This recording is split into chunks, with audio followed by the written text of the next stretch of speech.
ഈശോ മിശിഹായ്ക്ക് സ്തുതിയായിരിക്കട്ടെ. ഇന്ന് നമ്മൾ ശ്രവിക്കുന്ന തിരുവചന ഭാഗം മത്തായിയുടെ സുവിശേഷം 28-ാം അധ്യായം 18 മുതൽ 20 വരെയുള്ള തിരുവചനം.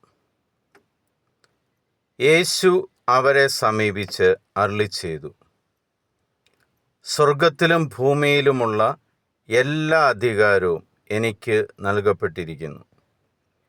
ആകയാൽ നിങ്ങൾ പോയി എല്ലാ ജനതകളെയും ശിക്ഷപ്പെടുത്തുവിൻ. പിതാവിൻ്റെയും പുത്രൻ്റെയും പരിശുദ്ധാത്മാവിൻ്റെയും നാമത്തിൽ അവർക്ക് ജ്ഞാനസ്നാനം നൽകുവിൻ. ഞാൻ നിങ്ങളോട് കൽപ്പിച്ചവയെല്ലാം അനുസരിക്കുവാൻ അവരെ പഠിപ്പിക്കുവിൻ. യുഗാന്തം വരെ എന്നും ഞാൻ നിങ്ങളോട് കൂടെ ഉണ്ടായിരിക്കും.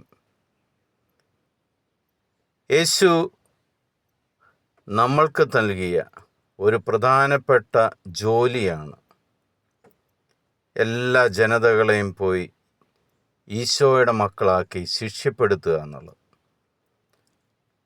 അത് ചെയ്യേണ്ടത് ത്രിത്വത്തിൻ്റെ സഹായത്താലാണ്. ട്രിനിറ്റി, പിതാവിൻ്റെയും പുത്രൻ്റെയും പരിശുദ്ധാത്മാവിൻ്റെയും നാമത്തിൽ വേണം അവരെ ജ്ഞാനസ്നാനപ്പെടുത്തുവാൻ, ബാപ്റ്റൈസ് ചെയ്യുവാൻ.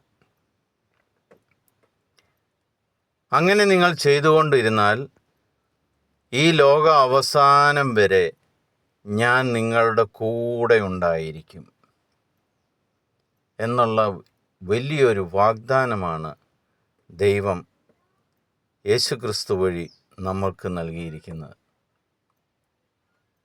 പ്രിയ സഹോദരങ്ങളെ, നമ്മളെ ഏൽപ്പിച്ച ദൗത്യം ത്രിത്വൈക ദൈവത്തിൻ്റെ സഹായത്താൽ നമ്മൾക്കും ചെയ്യുവാൻ ശ്രമിക്കാം. ഈശോ നമ്മളെ പഠിപ്പിച്ചതെല്ലാം നമ്മളുടെ കൂടെ നിൽക്കുന്നവരെ, വിജാതീയരായവരെ നമുക്ക് പഠിപ്പിക്കാം. അങ്ങനെ ദൈവത്തിൻ്റെ ശിഷ്യനാണെന്ന് നിങ്ങളവരെ മനസ്സിലാക്കുക.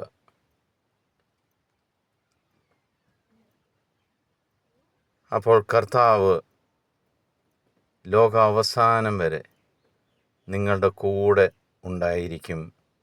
ദൈവം നിങ്ങളെ എല്ലാവരെയും സമൃദ്ധമായിട്ട് അനുഗ്രഹിക്കട്ടെ.